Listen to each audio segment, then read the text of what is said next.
Salut, c'est Sébastien, bienvenue sur cette nouvelle vidéo. Aujourd'hui, on va répondre à cette question, comment devenir agent immobilier? Comme tu le sais, je te balance le générique et on se retrouve juste après.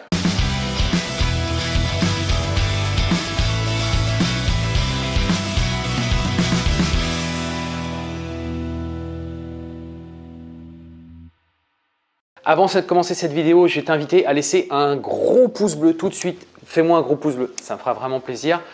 Et puis abonne-toi à cette chaîne. Tout simplement, tu t'abonnes, tu verras un bouton tout en bas et puis active bien la petite clochette. Comme ça, tu seras notifié les prochaines fois que je vais te livrer des vidéos sur l'immobilier, l'entrepreneuriat, la sous-location professionnelle immobilière et tout ce qui est lié à la conciergerie Airbnb. Donc, n'hésite pas à t'abonner. Comme ça, tu seras notifié. Et puis avant de commencer, je vais t'inviter tout de suite, si tu le souhaites, à me rejoindre en live lors de ma prochaine webconférence que je vais tenir dans les prochains jours. Tu verras, tu découvriras un petit lien, tu cliques, tu t'enregistres. Et comme ça, tu participeras toi aussi à un webinaire avec moi totalement gratuit où je serai en live.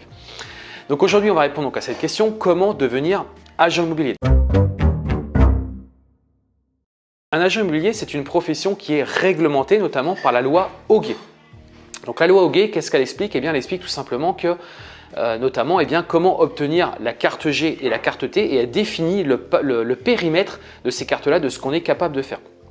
Donc un agent immobilier, c'est vraiment quelqu'un qui est capable de participer aux transactions, donc la carte T, donc il va vraiment mettre en relation un vendeur et un acheteur. Il va donc exécuter toutes les missions autour de ça. Et puis aussi il a la carte G, la carte de gestion locative, c'est-à-dire qu'il est capable donc de recruter, de chercher donc des locataires pour un propriétaire qui souhaite donc louer.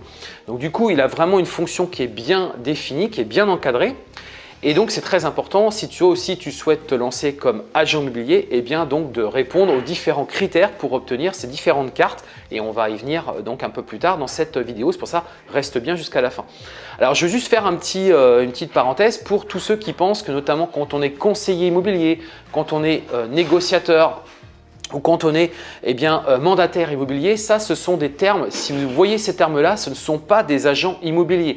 C'est-à-dire qu'ils n'ont pas nécessité d'avoir cette fameuse carte G ou cette carte T.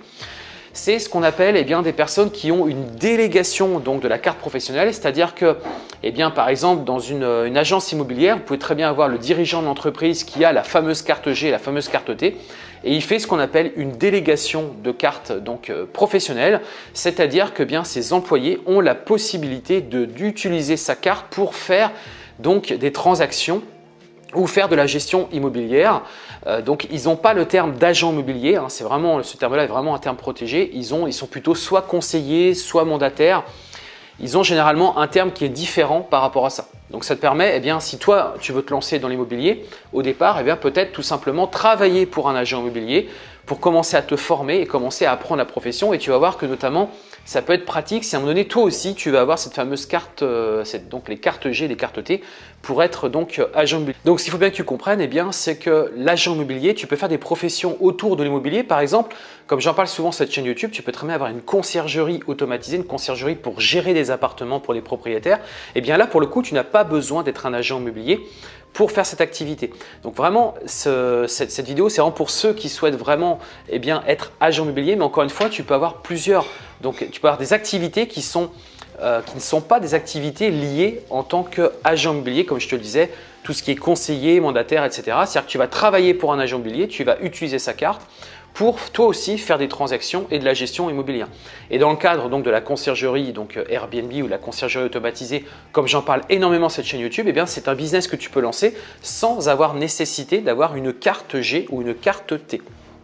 Alors maintenant, si toi tu veux absolument devenir agent immobilier, comment faire? Donc ce qu'il faut savoir, c'est qu'un agent immobilier, ce n'est pas quelqu'un qui a un diplôme spécifique par rapport à ce type d'activité, mais c'est quelqu'un qui a généralement un minimum d'aptitude professionnelle. Donc qu'est-ce que l'aptitude professionnelle pour faire ce type d'activité? C'est soit quelqu'un qui absolument n'a aucun diplôme, peut-être tu n'as même pas le bac, c'est tout à fait possible, mais ça va nécessiter que tu travailles au moins 10 ans pour un agent immobilier pour pouvoir valider donc ton aptitude professionnelle pour faire ce type d'activité. Si par exemple tu as le bac, juste le bac, eh bien c'est également possible, il va falloir que tu passes au moins 3 années auprès d'un agent immobilier. Et puis si après tu as donc des diplômes comment dirais-je, supérieur, par exemple si tu as un bac plus 2, un bac plus 3, un bac plus 5, etc. Là, ça va être possible si effectivement ton domaine d'activité, si la catégorie professionnelle eh bien, est autour soit par exemple du commercial, soit autour donc, de l'immobilier, ou bien soit c'est autour donc, du juridique. Donc si tu as par exemple un bac plus 2 dans l'immobilier, ou si tu as par exemple un bac plus 3, un bac plus 5 qui sont des professions qui sont très proches de l'immobilier, tout ce qui est juridique, commercial, etc. Eh bien là, effectivement, tu vas pouvoir prétendre donc à accéder à tu vas pouvoir faire la demande pour obtenir cette carte G ou cette carte T. D'ailleurs, où faire cette demande? Eh bien, ça se fait auprès de la CCI, la Chambre de commerce et d'industrie. C'est auprès d'eux que tu obtiendras d'ailleurs toutes les informations pour faire cette demande donc de carte G et de carte T et donc pour devenir agent immobilier. Donc la première chose, c'est vraiment l'aptitude professionnelle. Est-ce que tu es apte à faire ça? Encore une fois, il n'y a pas besoin de diplôme spécifique, mais on va quand même te demander un prérequis par rapport à ça et on va le vérifier notamment. On va faire donc une évaluation pour vérifier que tu as bien ces prérequis donc pour devenir agent immobilier. Ce qu'il faut savoir, c'est qu'un agent immobilier, c'est quand même quelqu'un, même si à un moment donné tu as ta carte donc professionnelle, c'est quelqu'un qui se forme au minimum 14 heures par an. C'est-à-dire qu'il a une formation continue en permanence parce que forcément c'est lié au juridique, c'est lié donc à la fiscalité, etc. Et donc c'est important qu'il y ait vraiment une formation qui soit régulière, en continu par rapport à ça. La deuxième chose, c'est qu'il va falloir que tu aies un casier judiciaire vierge, absolument vierge. La troisième chose, c'est qu'il va falloir que tu fasses ce qu'on appelle que tu aies une attestation de garantie financière. C'est-à-dire que, en gros, tu vas être capable donc ça se paie auprès d'une banque, auprès d'une assurance, c'est-à-dire que tu vas être capable donc généralement ça consiste à faire un dépôt de garantie, hein, donc ça nécessite quand même que tu aies un peu de fonds d'avance. Eh bien, ça veut dire que les 3 premières années, on va te demander, ou les 2 premières années, pardon, on va te demander d'avoir un minimum de 30 000 € sur un compte pour bloquer. C'est-à-dire que si tu fais des transactions, bien évidemment, par exemple, notamment si tu touches des loyers, si tu fais du locatif, eh bien donc l'argent va tomber sur un compte. Alors, je précise bien un compte spécifique par rapport à ça. Quand tu as un agent immobilier, ce n'est pas sur ton compte personnel, c'est un compte spécifique qui est lié à ça. Mais donc, il faut couvrir tout ça, il faut qu'il y ait une garantie. Parce que l'idée, c'est que derrière, eh bien, les propriétaires soient réellement payés des loyers que tu vas pouvoir toucher. Donc, il faut que tu aies une garantie, une trésorerie. Et d'ailleurs, cette trésorerie doit toujours correspondre eh bien, au volume des transactions. C'est-à-dire que si, par exemple, encore une fois, on reprend mon exemple de louer des logements, eh bien, si à un moment donné, l'ensemble de tes logements, par exemple, représente peut-être 20 000 € par mois, eh bien, ça veut dire qu'il faut qu'au moins tu aies ces 20 000 € là toujours disponibles sur ton compte pour pouvoir payer, bien évidemment, les propriétaires. Donc, on va te demander donc, une garantie financière, donc 30 000 € sur les 2 premières années. Et ensuite, après, on va te demander un minimum de 110 000 € sur les années suivantes que tu es tout le temps, en permanence, sur un compte pour pouvoir eh bien, payer donc, les propriétaires lorsque tu vas notamment collecter des loyers ou autres. Donc ça, c'est la garantie, il faut que tu aies absolument une garantie d'attestation financière. Il faut que tu aies également une assurance de responsabilité civile, donc ça, une assurance spécifique par rapport à ça, que tu t'enregistres donc au RCS, donc que tu es un cabis tout simplement, c'est-à-dire que tu as créé ta société. Donc généralement, eh bien, tu vas te mettre soit en SARL, soit en SAS, vraiment le type de société classique. Et ta rémunération, d'ailleurs, en tant qu'agent immobilier, sera la rémunération classique d'un chef d'entreprise. Donc peut-être que tu seras salarié, peut-être que tu seras donc actionnaire, c'est-à-dire que tu seras peut-être directeur général ou président. Bref, ou tu seras tout simplement gérant de ta société. Donc c'est le même principe qu'un chef d'entreprise, tu seras payé de la même manière. Et donc, comme je le disais, eh bien, il faudra que tu fasses réellement une formation continue, donc de 14 heures minimum par an pour pouvoir conserver donc, cette fameuse carte G, cette carte T. Alors, combien de temps tu les conserves? Eh bien, c'est tous les 3 ans.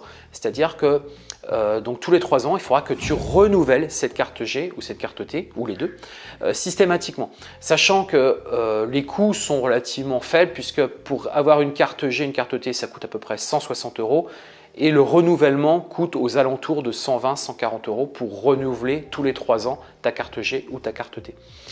Donc voilà un petit peu comment ça se présente et bien entendu pour faire cette demande ça passe comme je te le disais par la CCI pour faire cette demande donc, de carte G, carte T. Donc tu vois bien que finalement c'est quelque chose qui est relativement comment dirais-je, pas facile, mais c'est quelque chose qu'on peut obtenir si tu as tous ces prérequis. Eh bien, c'est quelque chose que tu peux obtenir. Donc, on voit que ce n'est pas non plus une profession qui nécessite absolument des compétences particulières. Par contre, il faut que tu sois en permanence formé par rapport à ça, que tu suis bien donc la législation et que derrière, eh bien, tu corresponds bien notamment aux prérequis, notamment toute cette garantie financière, et puis que tu aies éventuellement des diplômes ou que tu aies au moins travaillé dans cette profession pendant un minimum de 3 ans jusqu'à 10 ans en fonction du type de diplôme que tu as pu obtenir en amont. Donc on voit bien que c'est quelque chose qui est tout à fait possible. Encore une fois, je le précise, puisque comme tu le sais, moi je parle beaucoup de tout ce qui est conciergerie, comment monter une conciergerie, eh bien il n'y a pas nécessité d'avoir cette carte G, cette carte T, donc tu peux lancer un business autour de ça. Et puis si toi tu veux absolument travailler dans l'immobilier, rien ne t'empêche au départ d'être un mandataire ou un conseiller immobilier, c'est-à-dire que tu travailles pour le compte d'un agent immobilier, ce qui va te permettre de te former notamment et aussi de valider des acquis que tu as pu avoir durant les années passées et ce qui te permettra à un moment donné, si tu le souhaites, eh bien, toi aussi d'être agent immobilier et d'ouvrir ton agence immobilière. Voilà ce que je pouvais te dire sur cette vidéo. Eh bien, n'hésite pas à la compléter, n'hésite pas à rajouter si j'ai pu oublier certaines informations ou me corriger s'il y a des informations qui n'étaient pas forcément très précises. N'hésite pas aussi donc à toi me dire si tu es agent immobilier et qu'est-ce que tu pourrais conseiller par rapport à cette profession. N'hésite pas à la partager aussi si tu as des amis qui sont intéressés aussi pour devenir agent immobilier. On a terminé, je vais te souhaiter une excellente journée et je te souhaite beaucoup de succès dans tes projets. À très bientôt.